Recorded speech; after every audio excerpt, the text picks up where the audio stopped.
Hello everyone, welcome to my channel online GS by Diwakar. यहाँ पे देखिए आप लोगों के लिए गुड न्यूज़ है कि अब हम लोग यहाँ पे डिस्कस करने वाले हैं वर्ल्ड ज्योग्राफी यानी विश्व के भूगोल का 1000 प्रश्नों की ये सीरीज रहेगी, जिसमें अलग अलग पार्ट करके ये पूरी सीरीज बनेगी।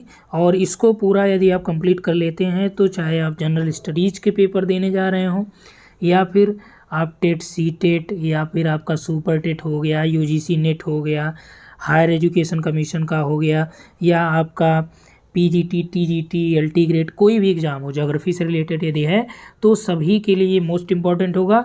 यहाँ से आप देख सकते हैं जो प्रश्नों का स्तर है वो उसी तरह से रखा गया है। टोटल ये आपका लगभग 1000 प्रश्न इसमें मिलेंगे और उसका पीडीएफ भी आपको मिलेगा। जैसे ही पूरी सीरीज ये कंप्लीट होती है तो आपको ये पीडीएफ पूरा अवेलेबल करा दिया जाएगा। टोटल ये फ्री रहेगा। इसके बाद हम लोग इसी तरह से जैसे ये विश्व का भूगोल हुआ, फिर भारत का भूगोल हम लोग कंप्लीट करेंगे। ठीक, साथ ही साथ यहाँ पे आप लोगों के लिए अवेलेबल है यूजीसी नेट की भी टेस्ट सीरीज चल रही है। यदि आप उसे ज्वाइन करना चाहते हैं तो इस नंबर पे आप व्हाट्सअप कर सकते हैं, वहाँ आपको कंप्लीट डिटेल मिल जाएगा। ठीक, जिसमें आपको कंबाइंड टेस्ट सीरीज भी है, यूनिट वाइज टेस्ट भी कराए गए हैं। ठीक, तो चलिए यहाँ से हम लोग स्टार्ट करते हैं आपका ज़्यादा समय न लेते हुए। तो हमारे पास जो पहला प्रश्न दे रखा है कि इसमें पूछ रहा है कि भूगोल के लिए ज्योग्राफी का शब्द यानी ज्योग्राफी शब्द का जो प्रयोग सर्वप्रथम किसने किया है। ठीक, तो इसमें जो आपका विकल्प दे रखा है इसको थोड़ा सा जूम कर दिया जाए तो यहाँ पे देखिए विकल्प आपके पास है हिकैटियस है, हेरोडोटस है, इरेटोस्थनीज है और अरस्तु हैं। तो भूगोल के लिए जो ज्योग्राफिका शब्द का उपयोग किया था ये किसने किया था? विकल्प सी यहाँ पे सही हो जाएगा, इरेटोस्थनीज ने किया था। अगला प्रश्न देखिए 2 नंबर का। 2 में दिया है कि भौगोलिक विचारधाराओं में नवनियतिवाद की विचारधारा का प्रवर्तक कौन है, यानी नियो डिटर्मिनिज्म की बात कर रहा है कि इस विचारधारा के प्रवर्तक कौन हैं। फ्रेडरिक रैडजिल हैं, ग्रिफिथ टेलर हैं, फेब्रे हैं, विडाल डिला ब्लास हैं। तो इस विचारधारा के प्रवर्तक कौन है? ग्रिफिथ टेलर ने जो है नियो डिटर्मिनिज्म दिया यानी नवनियतिवाद दिया था।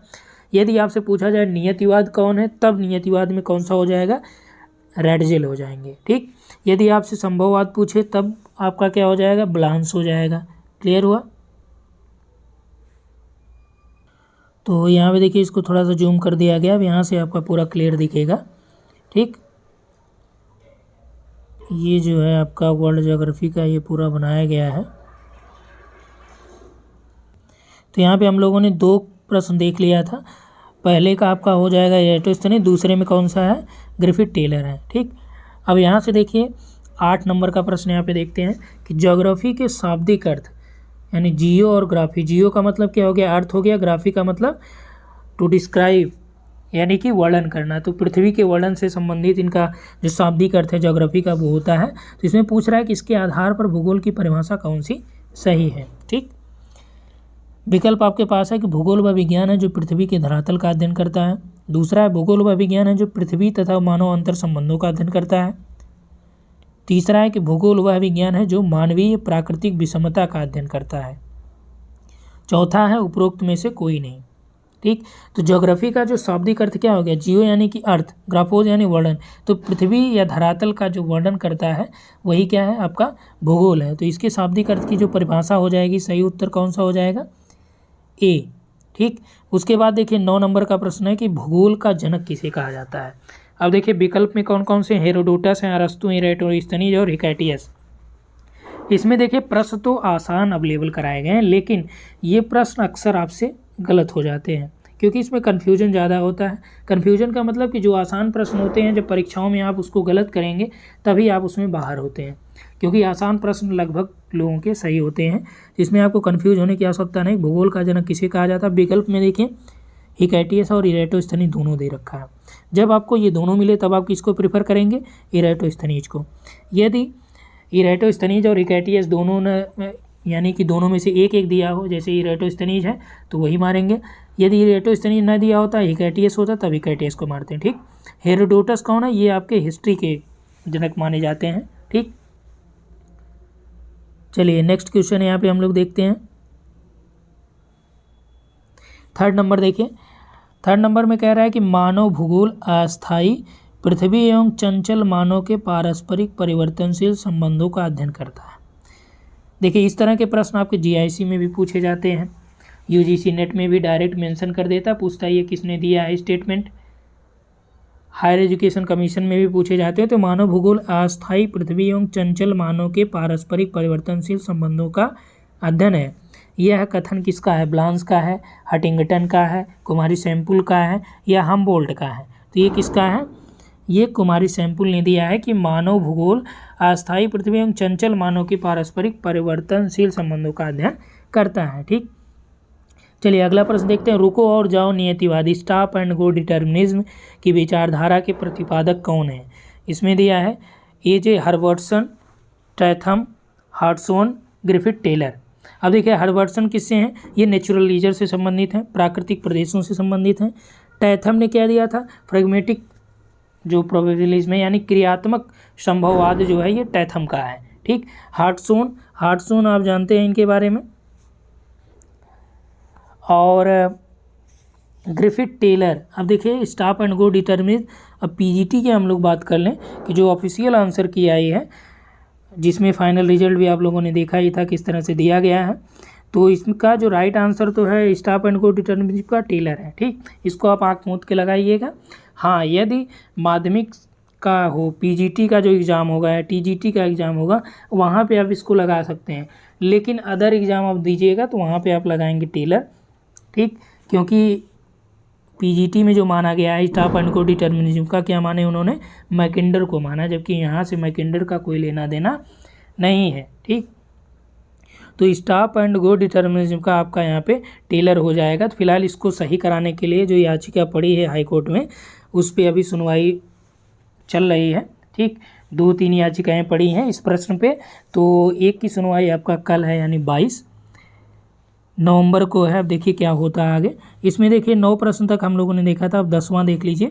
10 नंबर दे रहा है कि स्थल रूप, संरचना, प्रक्रम और अवस्था। ये कई बार आपसे प्रश्न पूछे गए हैं कि स्थल रूप जो है ये संरचना, प्रक्रम और अवस्था यानी कि स्टेज, प्रोसेस, स्ट्रक्चर, प्रोसेस और स्टेज या फेज कर लीजिए, एसपीएस कर लीजिए या एसपीपी कर लीजिए, ये किसका, इन सब का जो है ये प्रतिफल होता है। ये कथन किसने कहा है कि जो लैंडफॉर्म होते हैं ये संरचना, प्रक्रम और अवस्था, इन तीनों के प्रतिफल होते हैं। इसी को डेविस का त्रिकुट भी कहते हैं। ठीक, पिंक हैं, डेविस हैं, किंग हैं, पेल्टियर हैं। तो इसमें राइट आंसर कौन सा हो जाएगा? डेविस का हो जाएगा। अगला प्रश्न देखिए 11 नंबर जो दे रखा है, बादलों की दिशा एवं गति को मापने वाला यंत्र क्या कहलाता है? बहुत ही महत्वपूर्ण प्रश्न है। इसमें देखिए एक नेफोस्कोप और नेफोमीटर, 2 चीज़ें हैं, आगे आपको मिलेगा देखने को। तो बादलों की गति और दिशा को मापने वाला यंत्र विकल्प में देखिए एनीमोमीटर है, रेन गेज है, नेफ्रोस्कोप है और हाइग्रोमीटर है। ठीक, तो यहाँ पे बादलों की गति एवं दिशा को मापने वाला जो यंत्र है उसे बोलते हैं नेफोस्कोप। ठीक, अगला प्रश्न यहाँ पे देखिए 12 नंबर से है। ठीक, 12 नंबर देखते हैं कि सापेक्षिक आर्द्रता को निम्नलिखित में से किस ग्राफ पर दिखाया जाता है? मोस्ट इम्पॉर्टेंट है कि सापेक्षिक आर्द्रता को जब हम लोगों को प्रदर्शित करना होगा तो किस ग्राफ पे हम उसे प्रदर्शित करेंगे। ठीक, दिया है बैरोग्राफ है, क्लाइमोग्राफ, हीदर ग्राफ या हिप्सोमेट्रिक ग्राफ। Hypsometric graph. ठीक, तो बैरोग्राफ, क्लाइमोग्राफ, हिप्सोमेट्रिक ग्राफ पे सापेक्षिक आर्द्रता नहीं होती, बल्कि हीदर जो ग्राफ है इस पर सापेक्षिक आर्द्रता को दिखाया जाता है। ठीक, यानी 12 का हीदर ग्राफ नहीं बल्कि क्लाइमोग्राफ होगा। ठीक, क्लाइमेटिक कंडीशन से रिलेटेड है ये, तो ये क्लाइमोग्राफ हो जाएगा। यानी 12 का जो आपका राइट आंसर हो जाएगा वह हो जाएगा सेकेंड नंबर, क्लाइमोग्राफ, टेलर वाला है ये। ठीक, अगला प्रश्न 13 नंबर में देख लीजिए। अभी आपने नेफोस्कोप देखा था, आप देखिए यहाँ पे नेफोमीटर से निम्नलिखित में से किसका मापन किया जाता है?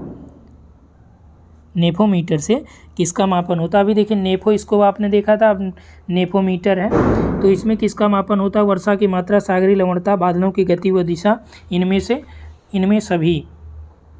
अब देखिए विकल्प के अनुसार यदि हम लोग देखें, यही प्रश्न आपका पीजीटी में पूछा गया था। ठीक, रिपीटेड प्रश्न है ये, तो वहाँ पे आपसे जो आंसर दिया गया था तो वो आपका बादलों की दिशा और गति दिया था। ठीक, फिलहाल यहाँ पे जो उपलब्ध विकल्प हैं इस आधार पे आपका जो सही उत्तर हो जाएगा वो होगा सी, बादलों की गति और दिशा नेफोमीटर से मापी जाती है। तो नेफोस्कोप और नेफोमीटर ये दोनों अलग अलग हैं, इसको आप ध्यान रखिएगा। ठीक, अगला प्रश्न देखिए 5 नंबर, भूगोल को मानव पारिस्थितिकी। अभी ये देखिए आप लोगों के लिए है कि नेफोस्कोप और नेफोमीटर, इन दोनों में एक माइन्यूट डिफरेंस है, वो अंतर क्या है ये आप बताएंगे। भूगोल को मानव पारिस्थितिकी के रूप में परिभाषित करने वाला विद्वान कौन है? ब्लांस है, ब्रून्स है, हेटनर है, बैरोज है। तो इसमें राइट आंसर क्या हो जाएगा? ये है एच बैरोज। ठीक, अगला प्रश्न यहाँ पे देखिए 5 तक हम लोगों ने इसमें देखा और इधर आपका 14 हो गए हैं। तो इसमें देखिए छठा देखिए क्षेत्रीय भूगोल यानी रीजनल ज्योग्राफी का फादर निम्न में से किस भूगोलवेत्ता को कहा जाता है? तो क्षेत्रीय भूगोल का पिता किसे कहा जाता है? कार्ल रिटर है, हर्बर्टसन है, हर्ट्जल है, हमबोल्ट है। ठीक, तो इसमें कौन से हो जाएंगे? रीजनल ज्योग्राफी क्षेत्रीय भूगोल के फादर हैं कार्ल रिटर। ठीक, अगला प्रश्न यहाँ पे देखिए 14 नंबर पे, ओक्टास मापनी का प्रयोग किसके मापन के लिए किया जाता है? तो ओक्टास मापनी का उपयोग जो है किसके मापन के लिए होगा? वायुमंडलीय आर्द्रता, मेघाच्छादन की मात्रा, ओस जमाव का स्तर या फिर सौर प्रकाश की मात्रा। तो राइट आंसर इसमें हो जाएगा मेघाच्छादन यानी बादल जो हुए हैं तो बादल की मात्रा, ओक्टास मापने का उपयोग इसके लिए किया जाता है। ठीक, 15 नंबर देखिए सिस्मोग्राफ पर क्या रिकॉर्ड होता है? हृदय की धड़कन, वायुमंडल का दबाव, भूकंप की तीव्रता, इनमें से कोई नहीं। तो सिस्मोग्राफ पे क्या होता है? भूकंप की तीव्रता का मापन होता है। ठीक, चलिए नेक्स्ट आते हैं हम लोग। नेक्स्ट में यहाँ पे दे रखा है, यदि इतिहास कब का वैज्ञानिक अध्ययन प्रस्तुत करता है तो भूगोल कहाँ का वैज्ञानिक एवं तार्किक अध्ययन प्रस्तुत करता है? तो ये जो कथन है ये किसने दिया है? यानी इतिहास कब का, भूगोल कहाँ का अध्ययन प्रस्तुत करता है, ये कथन किसका है? सावर का है, स्पाइकमैन, मैकिंडर या व्हिटलसी? तो ये कथन किसका है? ये है कार्ल सावर का। ठीक, किसका है ये? कार्लो सावर का है।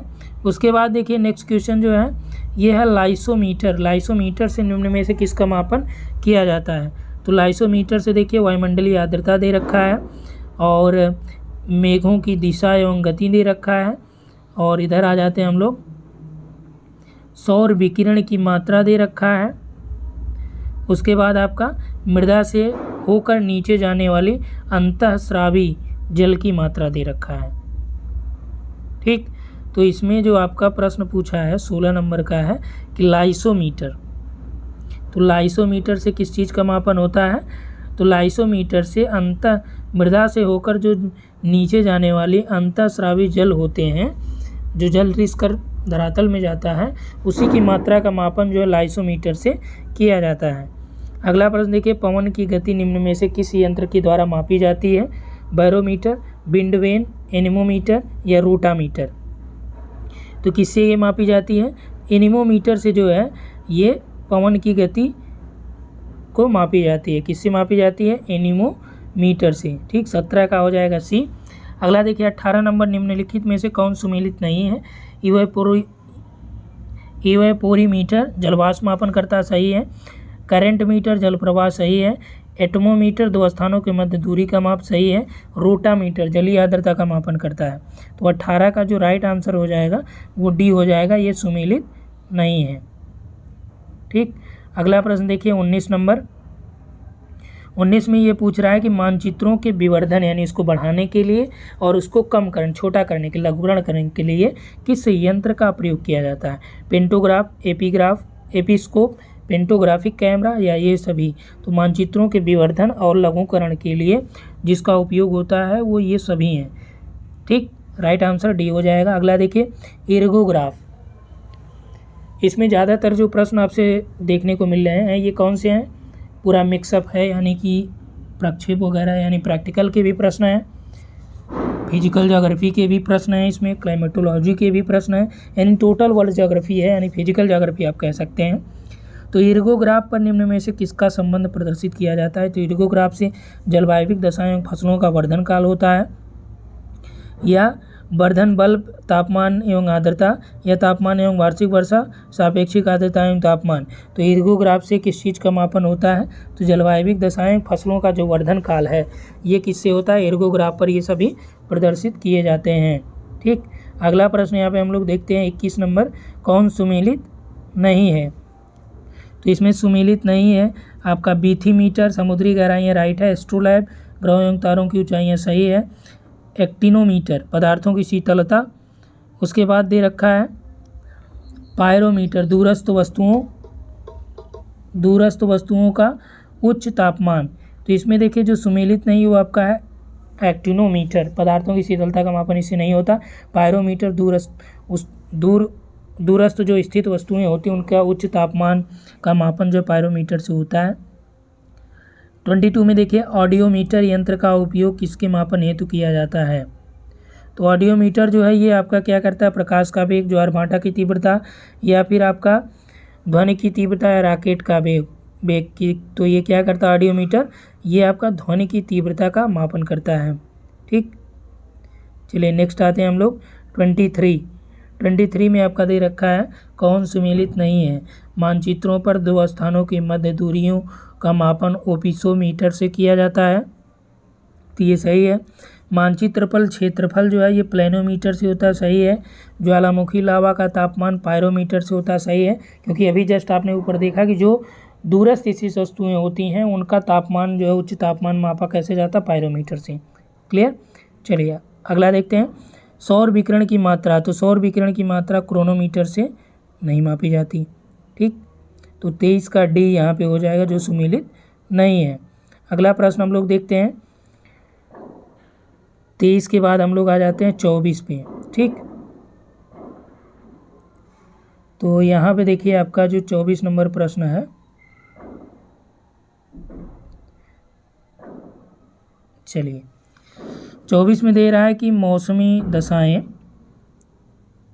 इसको थोड़ा सा और जूम कर लिया जा रहा है ताकि आपको और क्लियर दिखे।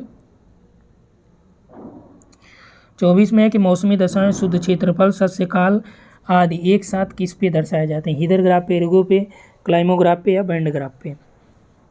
तो किस पे जो है मौसमी दशाएं भी, शुद्ध क्षेत्रफल भी और फसलों का जो सस्यकाल है वो भी, ये सब किस पे दिखाए जाते हैं, इर्गोग्राफ पे। आकाश के नीलापन का मापन किस भौगोलिक यंत्र के द्वारा किया जाता है, मोस्ट इंपॉर्टेंट है। आकाश का नीलापन का मापन किसके द्वारा किया जाता है, साइनोमीटर, एक्टिनोमीटर, क्लाइनोमीटर, पायरोमीटर। तो किससे होता है, साइनोमीटर, यानी चमक का जो मापन करते हैं या नीलापन का मापन जो है भौगोलिक यंत्र से साइनोमीटर से किया जाता है। 34 देख लीजिए यहीं पे, मानचित्र में वे रेखाएं जहां दाब समान हो उन्हें क्या कहते हैं, देशांतर रेखाएं, अक्षांश रेखाएं, समदाब रेखाएं, समस्थानिक रेखाएं। तो समान दाब पर जो रेखाएं हैं खींची जाती हैं मानचित्र में, उन रेखाओं का क्या नाम होता है, तो उन्हें बोला जाता है समदाब रेखाएं। किसी प्रदेश में समान भाषा वाले स्थानों को वर्गीकृत करने वाली सीमा रेखा क्या कहलाती है, मोस्ट इम्पॉर्टेंट ये भी है कि किसी प्रदेश में जो समान भाषा वाले स्थान हैं उनको जो विभाजित करने वाली रेखा है उसे क्या कहते हैं, आइसोपैक्निक, आइसोडाइन, आइसोफाइट या आइसोग्लॉस। क्या बोलते हैं, आइसोग्लॉस। ठीक, अगला प्रश्न यहाँ पे देखते हैं वायु में आपेक्षिक आर्द्रता। 26 देखिए, वायु में सापेक्षिक आर्द्रता तो आपने देख ही लिया था क्लाइमोग्राफ से, अब यहाँ पे है आपेक्षिक आर्द्रता। तो आपेक्षिक आर्द्रता के मापन हेतु प्रयुक्त उपकरण कौन सा है, हाइग्रोग्राफ, हाइड्रोग्राफ, पेंटोग्राफ, बैरोग्राफ। तो कौन सा है ये, हाइग्रोग्राफ है। ठीक, आपेक्षिक आर्द्रता। बिफोर्ड स्केल पर निम्न में से क्या दर्शाया जाता है, भूकंपित तरंगों की गति, पवन की गति, बहते हुए जल की गति या सभी। तो बिफोर्ड स्केल पर क्या दर्शाया जाता है, ये पवनों की गति को प्रदर्शित करता है, इस पे ये दर्शाया जाता है। ठीक, अगला प्रश्न देखिए 36, आइसोबाथ रेखाएं क्या प्रदर्शित करती हैं। 36 में आइसोबाथ है कि समान वर्षा वाले क्षेत्र, समान बादल वाले क्षेत्र, समान वायुदाब वाले, समुद्र तल के अंदर समान गहराई वाले क्षेत्र। तो आइसोबाथ का मतलब समुद्र तल के अंदर समान गहराई वाले क्षेत्रों को मापने वाली जो प्रदर्शित करने वाली रेखाएं उन्हें आइसोबाथ लाइन बोलते हैं। ठीक, चलिए अगला देखते हैं आइसोथर्म नामक रेखा मानचित्र पर उन स्थानों को दर्शाने के लिए बनाई जाती है जहाँ पर क्या होता है, एक समान ताप होता है, एक समान दाब होता है, एक समान लवणता होती है, एक समान ऊंचाई होती है। तो क्या होता है, जहाँ एक समान ताप होता है वो आपके आइसोथर्म रेखाएं वहाँ पे खींची जाती हैं, उनको दर्शाने के लिए ये बनाया जाता है। ठीक, चलिए अगला देखते हैं मोहो स्केल निम्न में से किसका मापन करता है। तो आप जानते हैं मोहो स्केल से चट्टानों की कठोरता का मापन किया जाता है जिसमें 10 तक पैमाना होता है। ठीक, इसी से ये मापा जाता है कि कौन सर्वाधिक कठोर चट्टानें होती हैं। क्लियर, चलिए अगला देखते हैं टी स्केल। टी स्केल से निम्न में से किसका मापन किया जाता है? भूकंपी तरंगों का, पवनों की गति का, चक्रवात की शक्ति का, या ज्वालामुखी उद्गार से निःसृत पदार्थों का। तो टी स्केल से किसका मापक होता है? चक्रवातों की शक्ति का। ठीक। 38 में देख लीजिए, मानचित्र पर आइसोहाइप्स रेखाओं द्वारा निम्न में से किसका प्रदर्शन किया जाता है? समान वर्षा मात्रा, पवन की समान गति वाले स्थान, मेघाच्छादन के समान क्षेत्र, समुद्र तल के समान ऊंचाई। आइसोहाइप्स की बात की जा रही है, तो आइसोहाइप्स समुद्र तल से समान ऊंचाई, या आइसोहाइट कह सकते हैं आप। ठीक। चलिए नेक्स्ट यहाँ पे हम लोग देखते हैं 30 नंबर पे, ओपिसोमीटर का प्रयोग किसके लिए होता है? क्षेत्रफल, दिशा, दूरी या प्रवणता। तो ओपिसोमीटर किसके लिए? दूरी का मापन। अभी ऊपर आपने देखा, महासागरों एवं सागरों की लवणता को मानचित्र पर प्रदर्शित करने वाली रेखाओं को क्या बोला जाता है? तो जो लवणता को प्रदर्शित करने वाली रेखाएं हैं उन्हें क्या कहते हैं? उन्हें आइसोहेलाइन कहते हैं। ठीक। 39 देखिए, विश्व मानचित्र पर एक ही समदिक्पाती रेखा पर स्थित दो स्थानों पर समान होगा। यानी कि विश्व मानचित्र पर एक ही समदिक्पाती रेखा पर स्थित दो स्थानों पर जो समान होगा वो क्या समान होगा? भू प्रदूषण समान होगा, मेघाच्छादन या भूकंपीय क्रिया, चुंबकीय विचलन। क्या समान होगा? 39 नंबर में देखिए, चुंबकीय विचलन समदिक्पाती यानी चुंबकीय विचलन समान होगा। आइसोबार मानचित्र पर उन आइसोबार का उपयोग क्या होता है? आइसोबार क्या है? डायरेक्ट आप देख लीजिए, आइसोबार यानी कि एक समान जो वायुमंडलीय दाब होता है। आइसोबार का उपयोग वायुदाब के लिए होता है, तो एक जैसा वायुमंडलीय दाब जहाँ पे हो उसका मापन के लिए आइसोबार हो गया। ठीक। एक समान तापमान आइसोथर्म हो गया, एक समान ऊंचाई आइसोहाइट हो गई, एक समान लवणता क्या हो गया? आइसोहेलाइन हो गई। यहाँ में देखिए ये सब इसी से आप डिफाइन कर पाएंगे जो विकल्प दिया है। अगला प्रश्न देखिए, भूकंप के एक ही समय पर आने वाले स्थानों को मिलाने वाली रेखा को क्या बोलते हैं? यानी एक ही समय पर दो स्थानों पर यदि भूकंप आ जाए तो उन दोनों को मिलाने वाली रेखा को क्या नाम दिया जाएगा? तो उसे क्या बोलेंगे? आइसोसिस्मल या होमोसिस्मल, आइसोब्रान या फिर आइसोगोनल। तो उसे बोलते हैं होमोसिस्मल। ठीक। अगला देखिए, भूकंपी तीव्रता की समानता वाले स्थानों को मिलाने वाली रेखा क्या कहलाती है?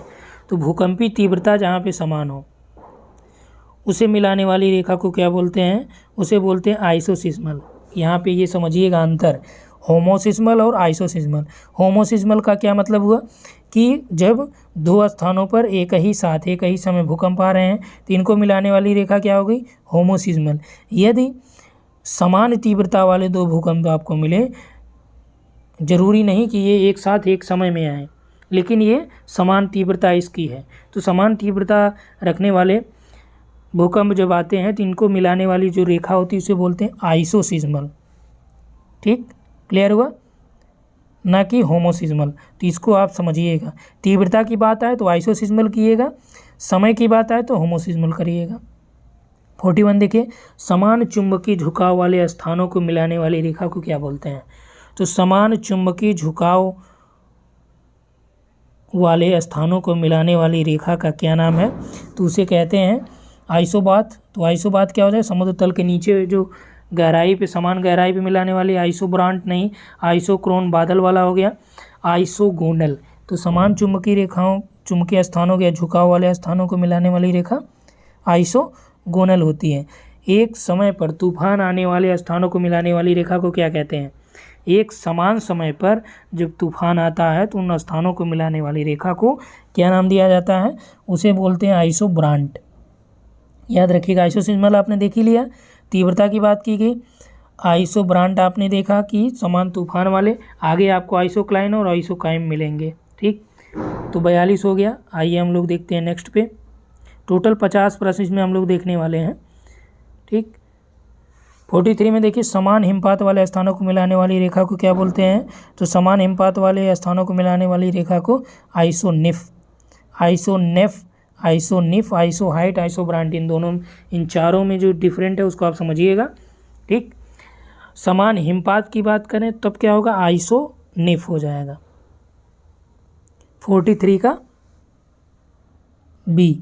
अगला देखिए सूर्यातप की जो समान मात्रा है, समान मात्रा वाले स्थानों को मिलाने वाली रेखा को क्या बोलते हैं? तो सूर्यातप के समान मात्रा को मिलाने वाले स्थानों की जो रेखा है वो आइसोहेल है। ठीक, समान जनघनत्व वाले स्थानों को मिलाने वाली रेखा को क्या बोलते हैं? तो समान जनघनत्व वाले स्थानों को मिलाने वाली रेखा को आइसोपाइकनिक कहते हैं। क्या बोलते हैं? आइसोपाइकनिक। और आइसोडार्पन तो आप जान ही रहे हैं, वीबर वाला। ठीक, अगला प्रश्न देखिए 46।